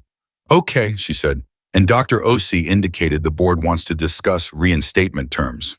Full reinstatement, with the commendations on record and the false documentation formally removed. "Okay," she said again, because it was all she had right now. "Claire." He waited until she looked at him. What Goldwell said as she left. "I did what was necessary. I need you to know people like that always believe that. They always construct a version of events in which they are the reasonable party. The protection they provide, the relationships they maintain, it all feels to them like stewardship." Juan, he paused. "It is not your job to make her understand the difference. You already showed her. You showed it on November 14th when you chose the patient. That's going to be in the record. What she told you about that night, that's in the record now too." Claire nodded slowly. Outside the conference room, through the glass wall, the hospital corridor was going about its business. Nurses moving between bays, a transport orderly with a wheelchair, a physician in scrubs reviewing something on a tablet while walking the specific multitasking efficiency of someone whose work never fully stops. Claire watched it and felt the pull of it, clean and familiar and entirely hers, and she understood that whatever came next, whatever the week held in terms of paperwork and board meetings and license reviews and the long process of rebuilding what had been deliberately demolished, she was going back to this. She was going back to the work. That was decided. What she didn't know yet, what neither of them knew, was that Beatrice Goldwell, walking to the elevator on the 4th floor of St. Jude's Memorial, with her attorney at her elbow and her career coming apart at every seam, had already made one more phone call. To Martin Vance. And Martin Vance, with $400 million and a very long memory, and a son who had been kept waiting in a bay on a stormy November night, was not the kind of man who absorbed a loss quietly. The morning had been won. That was real. But it was not over. Martin Vance arrived at St. Jude's Memorial at 2:17 in the afternoon. He did not call ahead. Men like Martin Vance did not call ahead because calling ahead implied that the person on the other end had the right to prepare to arrange to meet you on equal footing. Vance preferred arrival as a weapon, sudden heavy, leaving no time for the other party to construct anything resembling a defense. Claire was still in the building when he came through the main entrance. She and Howard had been in a smaller conference room on the second floor going through the formal documentation of the morning's meeting with Dr. Osei's assistant, a quiet and meticulous woman named Sandra, who processed paperwork with the focused efficiency of someone who understood that clean documentation was the architecture of justice. Sterling had gone to make calls. Reeves was somewhere in the building doing what Reeves did, which was everything simultaneously. Claire heard him before she saw him. The voice carried a particular kind of voice, the kind built over decades of being the loudest thing in every room it occupied. Deep, certain, with the specific timbre of a man who has never had to raise his volume because volume was never the source of his power. The power came from the certainty that he would be heard regardless. "Where is Goldwell?" That was the first thing she heard coming up the stairwell from the first floor. "Get me Goldwell." Sandra looked up from her documents. Claire stood. Howard put a hand on her arm. "Wait. He's going to find out she's been suspended," Claire said. "He already knows," Howard said. "That's why he's here." "Wait." Claire sat back down. She waited. She was good at waiting. She had spent 16 years learning that the hardest discipline in a trauma bay is not action, but restraint, knowing when to move and when to hold, and she applied it now with the same deliberate control. 2 minutes. Then Reeves appeared in the doorway of the small conference room. Her face was professionally neutral, but her eyes were carrying information. "Vance is on the first floor. He's demanding an emergency board session. He's vocal." "Is Sterling back?" Claire asked. "Just walked in. He's with Vance now." Claire stood. Howard said, "Claire." "I'm not hiding in a conference room," she said. "Not today." She went downstairs. She heard it before she reached the bottom. Sterling's voice, even and measured. And over it, cutting through it, Vance's voice, which had abandoned its controlled register and moved into something raw. "You have no idea what you've walked into," Vance was saying. "This hospital exists because of people like me. You think your military credentials give you the right to come in here and dismantle. I think documented evidence of criminal fraud gives me that right," Sterling said. "Yes. Fraud." Vance made the word sound absurd, a bureaucratic irrelevance. Goldwell protected this institution. She made a judgment call about priorities. "She physically restrained a nurse to prevent emergency medical care," Sterling said, "while I was dying. You were treated, you survived. Your complaint is with the manner of—" "My complaint," Sterling said, "is with the woman who built a false record to destroy the career of the nurse who saved my life. My complaint is with the administrator who decided that a donor's son's laceration outweighed a critical patient's survival. And my complaint is with the system that allowed her to do it, which apparently includes you." Claire came around the corner. She saw them immediately, Sterling standing with the contained stillness he always had, and Martin Vance, a large man heavy-set with silver hair, in a suit that announced its own expense. Between them, a distance of about 6 feet in an argument that had moved well past the point of civility. Vance saw Claire. His eyes moved to her, and something in them sharpened not recognition exactly, but the specific attention of a man identifying the source of his problem. "You," he said. "Mr. Vance," Claire said, "you're the nurse who ignored my son." "I stabilized your son and then saved a man who was bleeding to death," Claire said. "Both of those things happened." "Tyler's been in therapy," Vance said. "The experience at this hospital—" "With respect," Claire said carefully, "your son had a 4-centimeter laceration and a blood alcohol level that made him dramatic. He was never in danger. The man on the gurney behind him had 2 bullet wounds and a hemothorax. Those situations are not equivalent, and I think on some level you know that." Vance's jaw tightened. "You have a great deal of nerve." "I have 16 years of trauma nursing," Claire said. "It's essentially the same thing." For just a moment, something flickered across Martin Vance's face. Not quite humor, not quite a respect. Something involuntary that he shut down immediately because he had not come here to be impressed. "This isn't over," he said. He said it to the room to Sterling. to Claire, to the general air of St. Jude's Memorial. Goldwell's suspension is going to be reviewed. The board will hear from me directly. I have relationships on this board that predate every person in this building, and I will use every one of them. Mr. Vance, Dr. Osei's voice came from the top of the staircase. She had appeared there with the timing of someone who had been listening for her moment.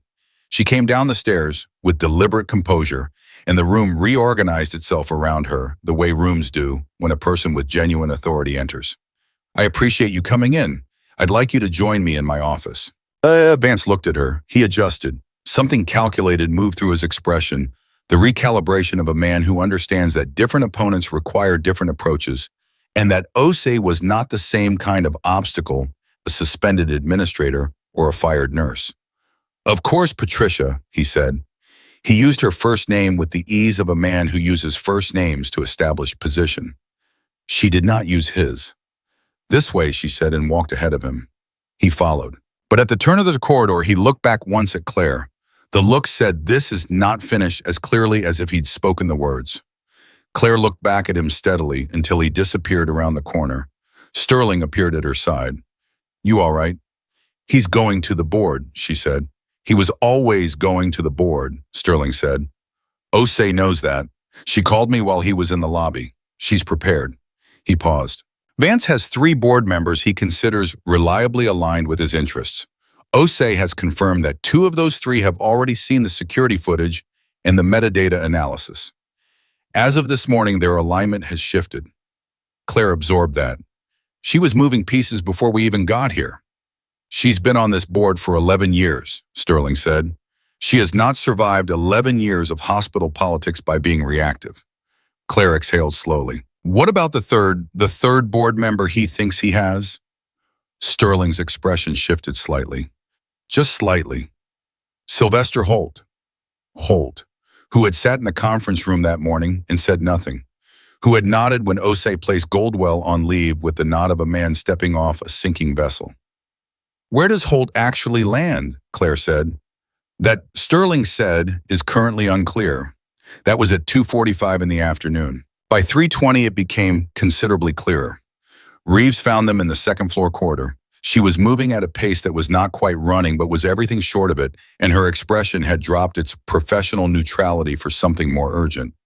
"We have a problem," she said. "Holt," Sterling said. "Holt," Reeves confirmed. "He left the building 12 minutes ago. He didn't go through the main lobby. He used the parking structure exit, and in the 20 minutes before he left, he accessed the hospital's document management system from a terminal in his office and attempted to export 3 files. Claire went still. "The personnel files?" "Yes, the original Goldwell-created documents in your HR record. He tried to export and delete." "Tried," Sterling said.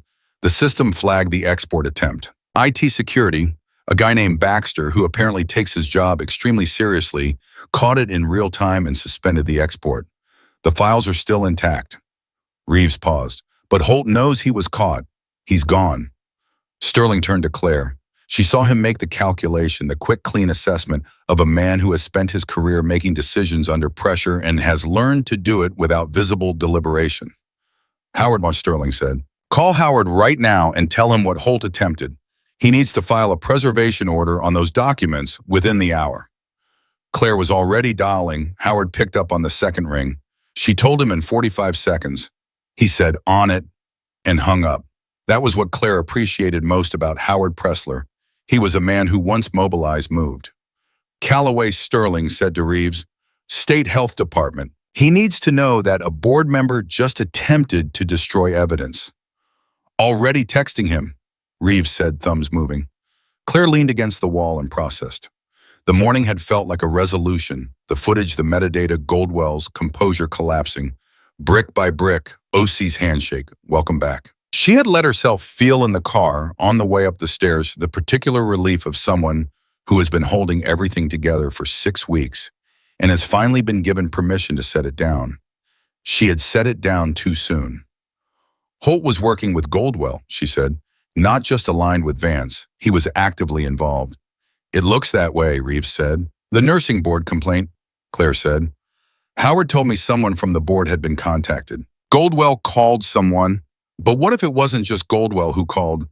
What if Holt was the inside contact? Sterling said quietly. Claire looked at him. Holt is on the hospital board. He's also on the State Medical Licensing Oversight Committee. I read that somewhere in one of the documents you sent. He has standing to make a call to the nursing board that carries more weight than an administrator. Reeves stopped moving. She looked at Sterling. Sterling looked at Claire. The three of them held the realization for one beat. That's why the complaint was processed so fast, Claire said. Trust. Goldwell built the paperwork, but Holt is the one who picked up the phone. He has the relationship. He has the title. She felt the anger rise clean and focused, not hot, but cold, the kind that clarifies rather than blinds. They did it together. This wasn't just Goldwell protecting a donor relationship. This was deliberate. This was coordinated. Then we need Holt on record, Sterling said, before he attorneys up and goes quiet. Reeves said, I can have his location in. He won't be hard to find, Sterling said. Men like Holt don't run to airports. They run to lawyers and then to lunch. He's managing this from somewhere comfortable with someone he trusts. He was right. At 4:15, Reeves had Holt's location, a private members club 6 blocks from the hospital, the kind of place where crises were managed over good whiskey and the understanding that the people in the room were each other's best protection. He was with Vance. Of course he is, Claire said when Reeves told her. Sterling made a decision. Claire could see him make it, the moment of internal settlement that precedes action in people who are built for it. We don't go to him, he said. We let Calloway go to him, officially.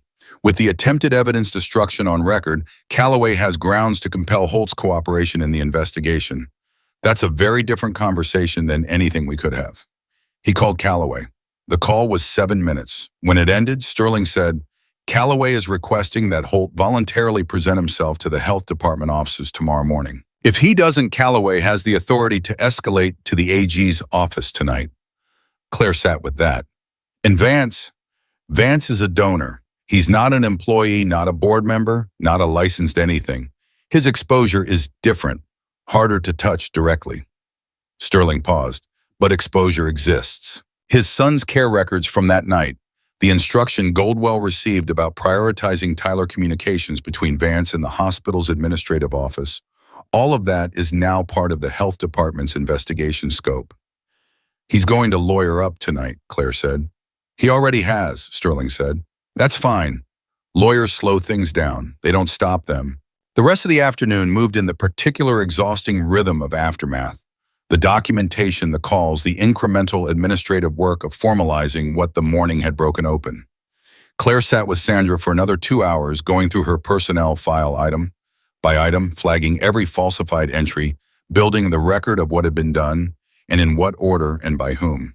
It was precise, methodical work, the kind Claire was built for. At 6:30 in the evening, the last of the day's meetings concluded. Dr. O.C. had sent a formal notice to all board members. The emergency session was set for Wednesday. Goldwell's administrative access to hospital systems had been revoked. Security had been updated. The official communication to staff, carefully worded, legally reviewed, would go out tomorrow morning. Claire was sitting in the second-floor conference room alone when Sterling came back in. He had a coffee in each hand. He set one in front of her without asking. She took it. He sat across from her. For a moment, neither of them spoke, and the silence was different from the silences of the morning. Less weighted, less charged, more like the silence after something that needed to be done has been done. Wednesday, Claire said finally, the board session. Wednesday, he confirmed. Holt will either show up at the health department tomorrow or he won't. If he doesn't, we lose some control of the timeline.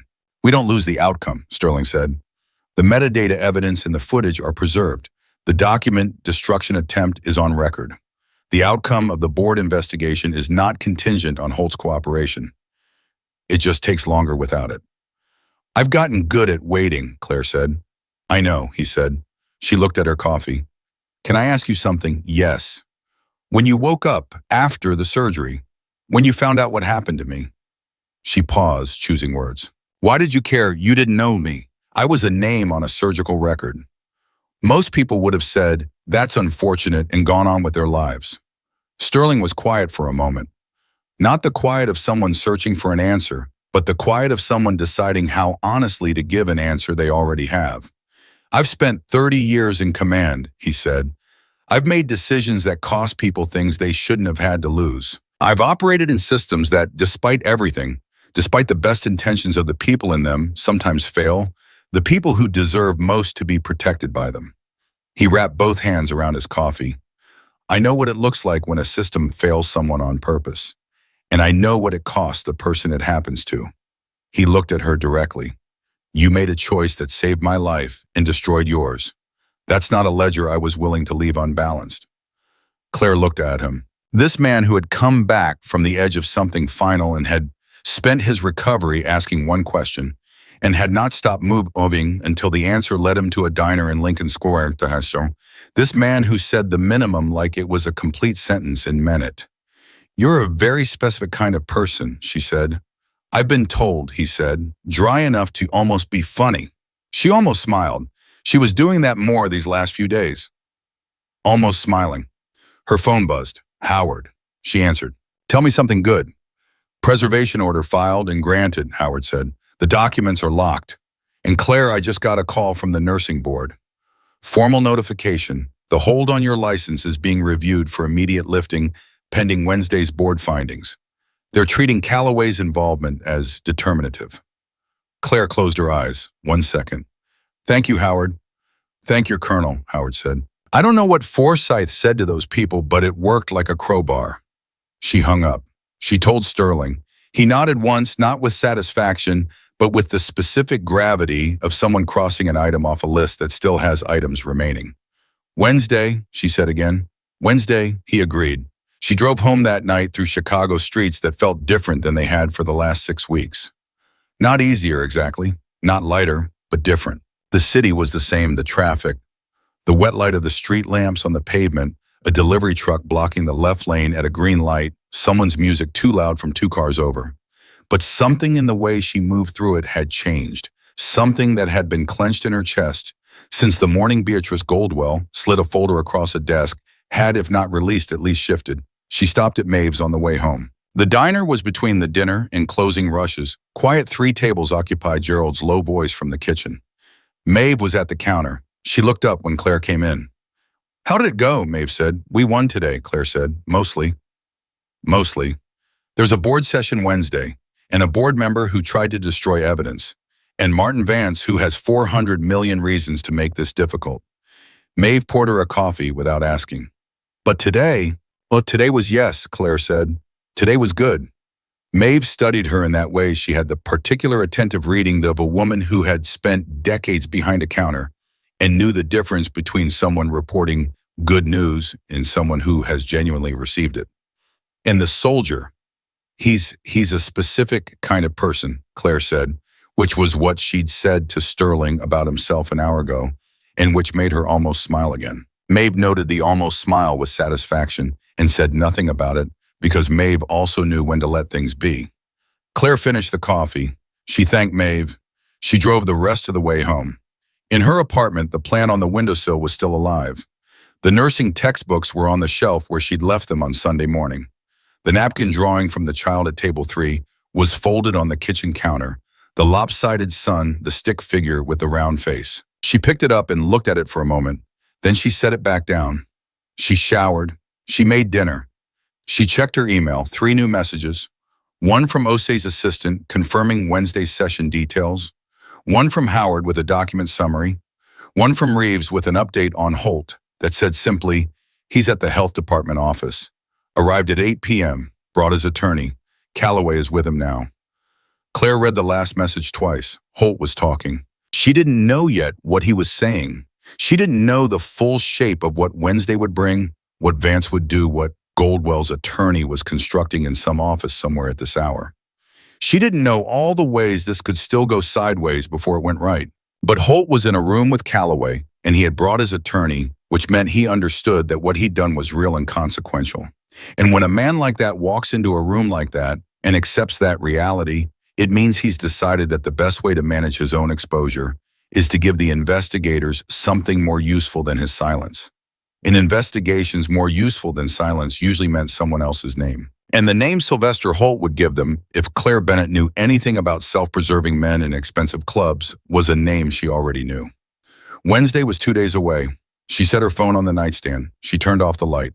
And for the first time in 6 weeks, Clare Bennett slept through until morning. She woke up at 5:15 without an alarm, old habit. 16 years of early shifts had rewired something fundamental in her biology, and no amount of unemployment had undone it. She lay in the dark for exactly 30 seconds, listening to the city begin its morning, and then she got up.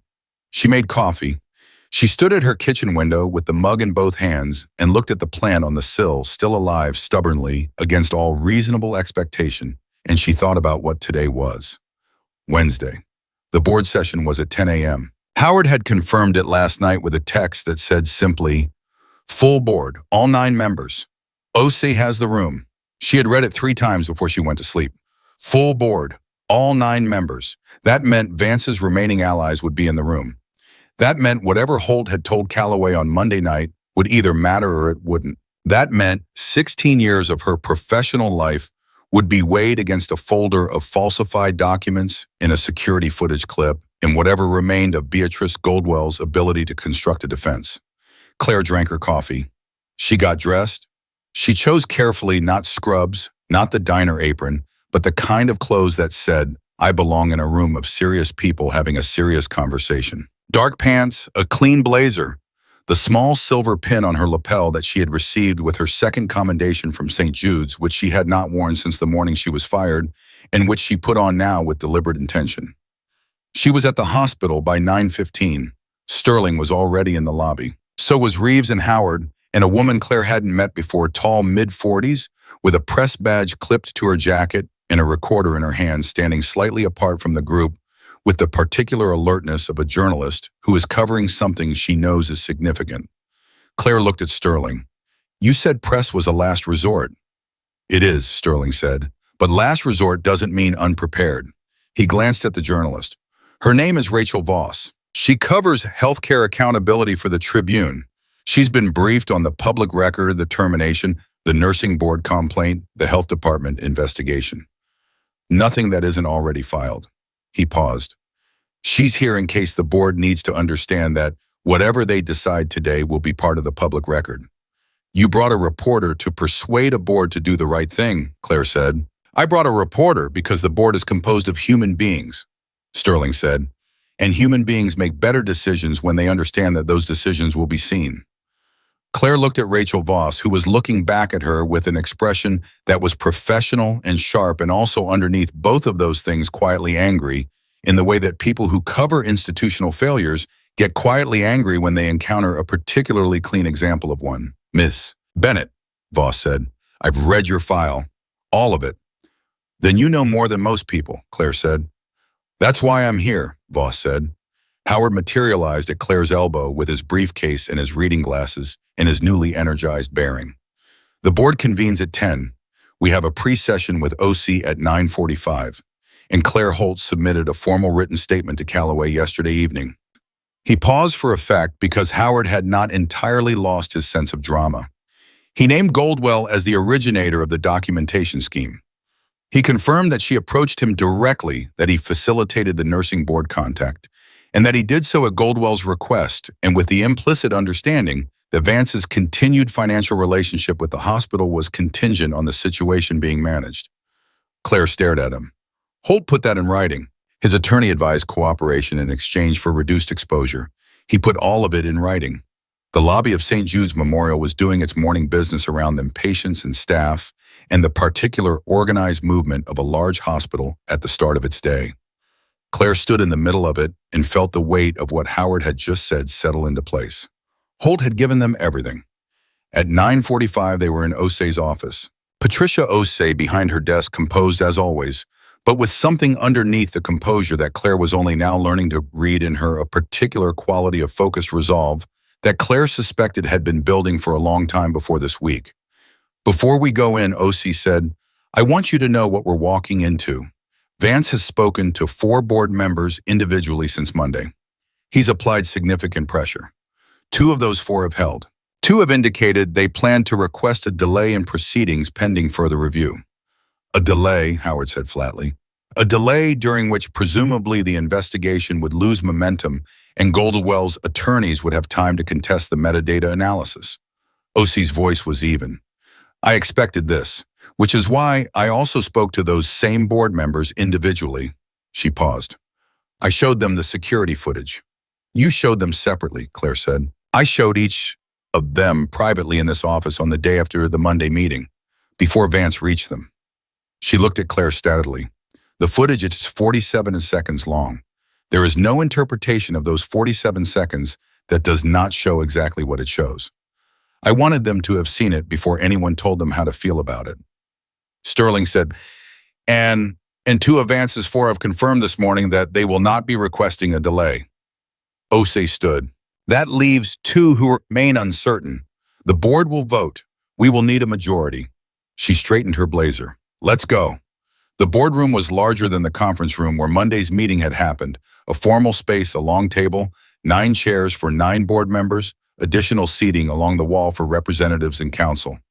Claire sat beside Howard. Sterling sat 1 chair over. The room filled with the particular focused quiet of people who understand that what happens in the next hour is going to matter. Beatrice Goldwell was not present. She was still on administrative leave, her building access suspended. Her attorney Reese was in the room, however, seated against the wall, briefcase open, prepared to speak to Goldwell's position in her absence. Martin Vance was also in the room. He had no official standing to be there. He was not a board member, not an employee, not a party to the formal investigation, but he was present as a concerned stakeholder, which was the language his attorney had used in the request, and Osei had permitted it because excluding him would have given him a grievance to use later. He sat against the far wall. He caught Claire's eye when she entered. He held it for 2 full seconds. Then he looked away. The session opened formally. Osei chaired it. The agenda review of the administrative investigation findings, consideration of the health department report, and vote on disciplinary measures and personnel decisions. The first 30 minutes were procedural documents entered into record statements from Howard. On Claire's behalf, the health department findings read into record by Calloway, who attended by phone. Claire sat and listened and kept her hands still in her lap. Howard had told her to speak only when directly addressed and to let the documents do the work. She trusted Howard. She kept still.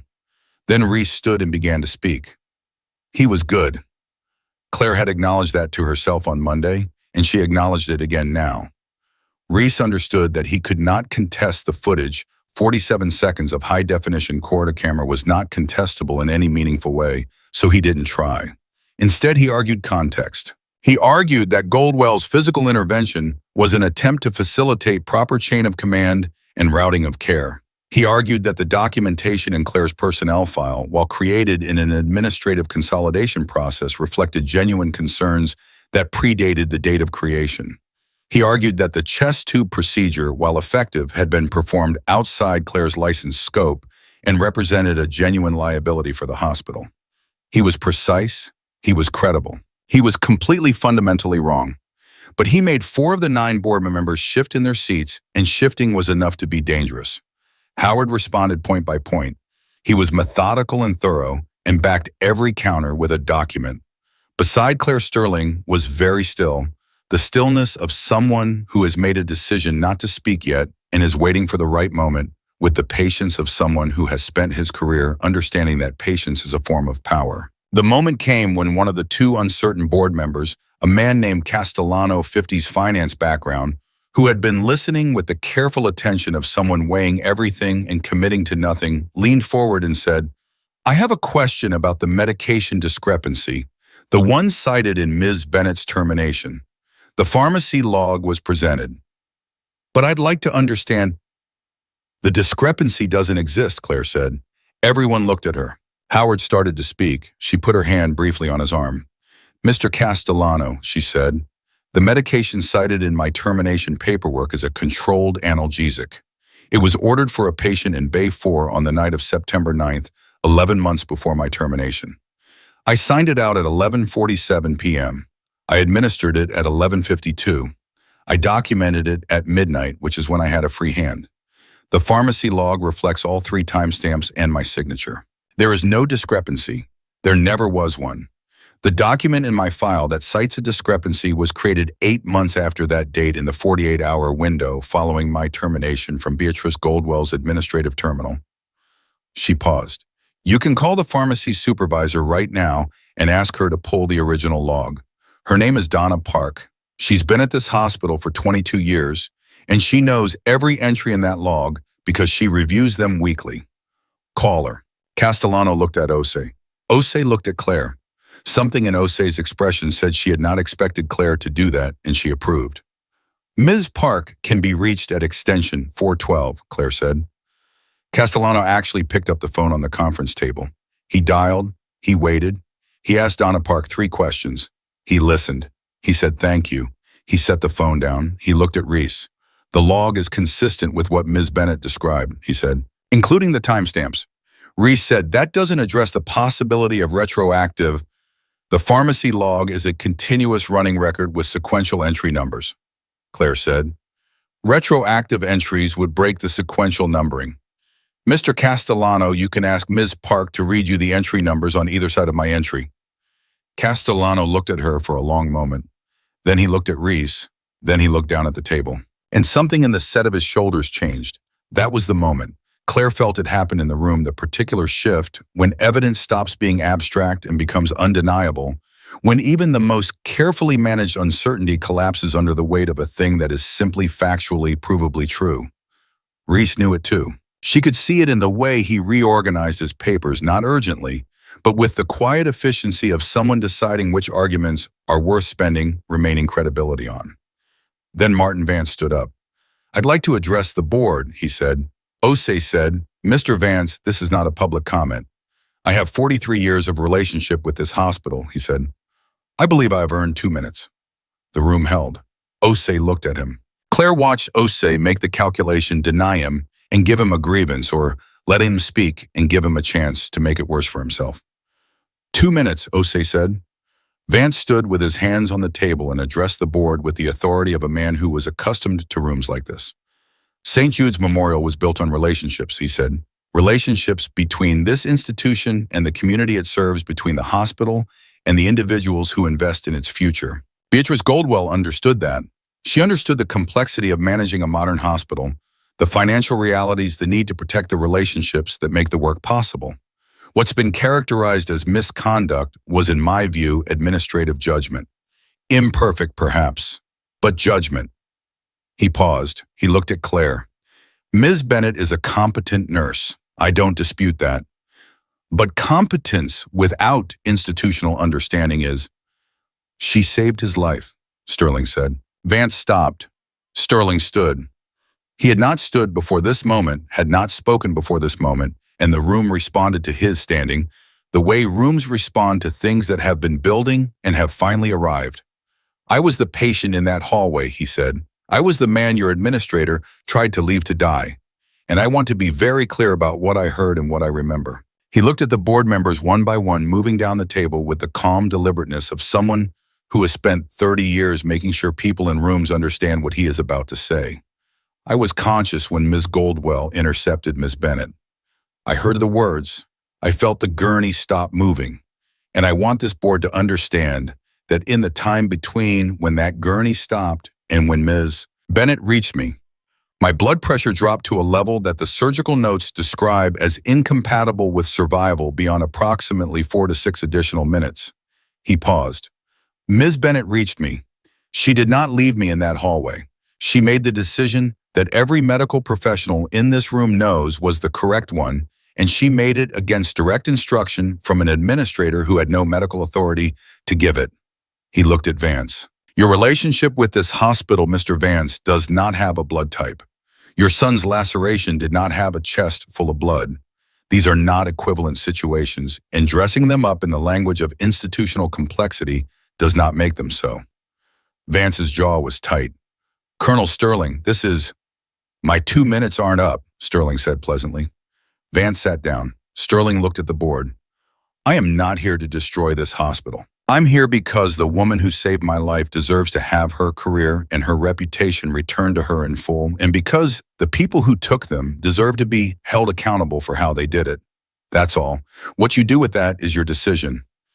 But I want you to make it clearly with full knowledge of what happened in this building on the night of November 14th and full understanding that whatever you decide today will define what this hospital is.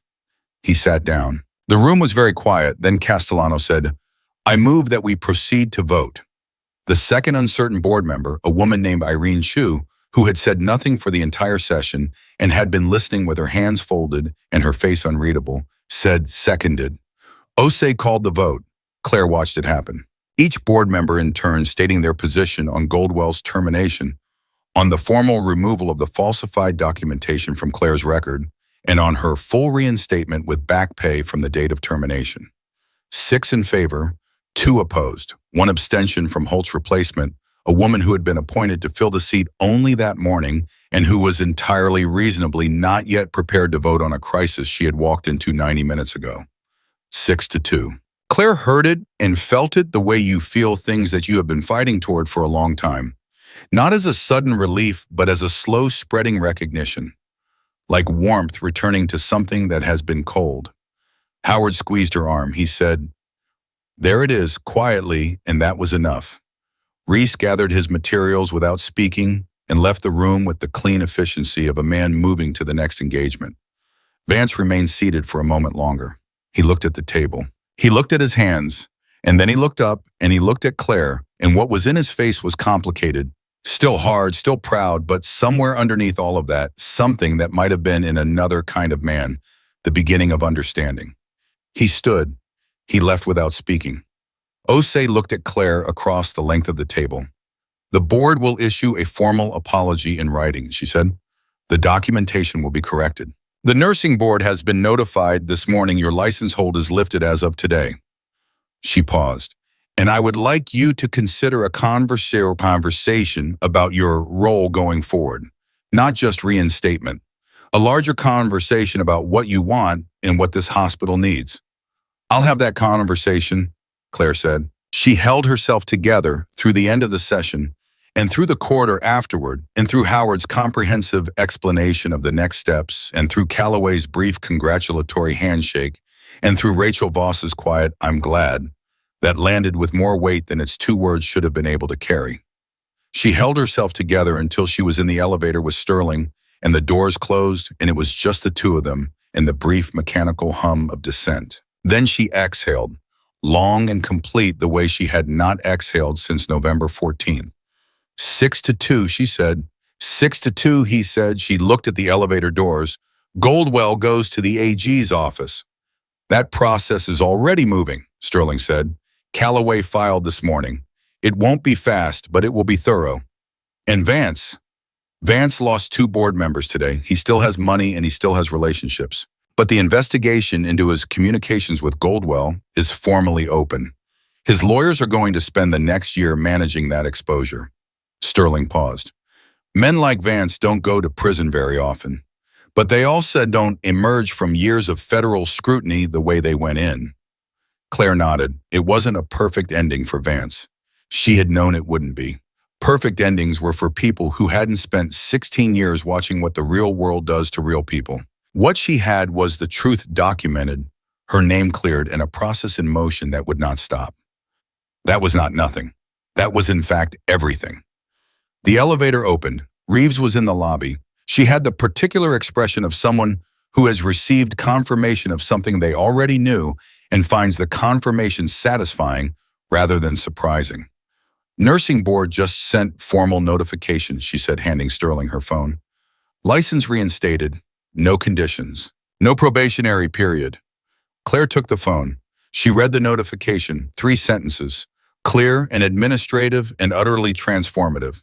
She handed the phone back to Reeves. "Thank you," she said, "for all of it. The research, the records, requests, the communications, monitoring, all of it. Thank you." Reeves nodded once. There was something in her expression that was not quite a smile, but was the thing that lives right next to one. "You're welcome, Ms. Bennett." Outside Chicago was doing what Chicago does in November, cold direct, no apology for it. Claire stood on the hospital steps and felt the cold on her face, and looked at the city that had gone about its business all around her for 6 weeks while she poured coffee and waited and held everything together with both hands. Sterling came to stand beside her. "What happens now?" he said. "OC wants a conversation," Claire said, "about a role." She said, "Larger than reinstatement. What do you think that means?" "I think it means running the trauma program," Claire said. "The attending who had it before retired in September. The position has been open. She paused. I've thought about it. In a different version of my life, I was going to apply for it eventually. I just didn't think eventually would look like this. Are you going to take it? She looked at the hospital, at the lights in the windows, at the organized, purposeful movement. She could see through the glass of the entrance, people doing necessary work, serious work, the work that happened at the exact intersection of skill and courage, and the simple human willingness to show up for whoever needed them. Yes, she said, I'm going to take it. Sterling was quiet for a moment. Then he said, good. She looked at him. What about you? Medical clearance comes through at the end of the month, he said, a full duty by February. Back to your unit. That's the plan, he paused. But plans change. Claire studied his face. There was something in the way he said it, not heavy, not declarative, but leaving a space after it, the kind of space that is an invitation. Sterling, she said carefully. Garrett, he said. She looked at him for a moment longer than was strictly necessary. Then she said, Garrett, are you telling me something? I'm telling you, and he said, that I'd like to have a conversation. When this is settled, when you're back in there doing the work and I'm back in mine, I'd like to continue talking. We talk constantly, she said. Differently, he said. The cold morning was around them and the city was moving, and somewhere inside the building behind them, 6 to 2, had just changed the shape of a life, and Clare Bennett stood on the steps of St. Jude's Memorial and felt something she had not given herself permission to feel for 6 weeks, maybe longer. The particular quiet of a person who has stopped bracing against what comes next and started wondering instead what it might be. Okay, she said. It was the same word she had used in the conference room when he told her the license hold would be lifted. Small, flat, complete. But it carried more this time. He understood what it carried. She could see that he did. She went back inside. 3 weeks later, Maeve's Diner had a new regular at the counter. A man who came in on Saturday mornings and drank 2 cups of coffee and sometimes stayed for the short stack and always tipped more than was strictly necessary, and who had a way of talking to Maeve that made Maeve look at him the way she looked at things she approved of. Maeve did not say anything to Claire about this because Maeve knew the value of letting things arrive in their own time. 5 weeks after Wednesday, Clare Bennett walked into St. Jude's Memorial in scrubs for the first time since November 14th. Not as a nurse returning. And as the director of trauma care with the commendations back on her record and the false documentation formally removed and her name restored to exactly what it had been before a woman with a manicure and a folder had tried to erase it. Danny Reeves, her Danny charge nurse, perpetually 5 steps behind where he needed to be, met her at the elevator with a cup of coffee and an expression of profound relief. Boss, he said. Danny, she said. Bay 1, let's go. Beatrice Goldwell's formal charges were filed on a Thursday afternoon in December. Reese issued a statement. Goldwell issued nothing on the advice of her counsel, which was the only advice in the situation worth taking. Martin Vance's communications with the hospital's administrative office were subpoenaed as part of the AG's investigation in January. His attorney issued a statement about cooperating fully. Men like Vance always cooperated fully once cooperation was the only play left. And on a Saturday morning in February, Garrett Sterling came into Maeve's with his full clearance restored in a small velvet box in his jacket pocket that he had carried for 3 weeks, looking for the right moment, and Maeve saw it immediately because Maeve saw everything, and she said nothing and poured his coffee and waited. Claire came in at 11. She sat down across from him. Maeve brought her coffee without being asked. The diner was warm and the city was outside doing its February thing, and Gerald was in the kitchen and Arthur was at his corner table with his short stack and 20% already counted out. You have something to say, Claire said. I usually do, he said. Say it then. He set the box on the counter between them. He didn't open it. He just set it there and looked at her the way he always looked at things he had thought carefully about directly, without performance, with the complete honesty of a man who had learned that the only approach to things that matter is the one that doesn't waste either party's time. I told you I wanted to continue talking, he said. I meant it. I mean this. He looked at the box, then at her. You don't have to answer today. She looked at the bandadas. She looked at him. She looked at her hands, these hands that had started AVs in crying children, held pressure on wounds until help came, inserted a chest tube in 45 seconds on a stormy November night, and kept a man alive long enough for the world to understand what it would have lost without him. She picked up the box. She opened it. She looked at what was inside for a long moment.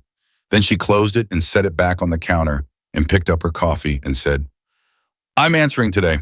Some decisions are made in trauma bays under impossible pressure, with the clock running and everything on the line. Some decisions are made quietly on a Saturday morning with coffee and certainty and the full knowledge of exactly what you are choosing and why. Clare Bennett had always known which kind of decision mattered more. She said yes. And that was that a woman who had held a stethoscope in one hand and 16 years of excellence in the other, who had been told she was nothing by people who turned out to be wrong, who had held everything together when it was coming apart and had walked back into the fire and made it answer for itself, and who was now sitting in a warm diner on a February morning in Chicago with a velvet box on the counter and a soldier across from her, and a life that had not ended on November 14th, but had, against all of Beatrice Goldwell's careful intentions, only just begun.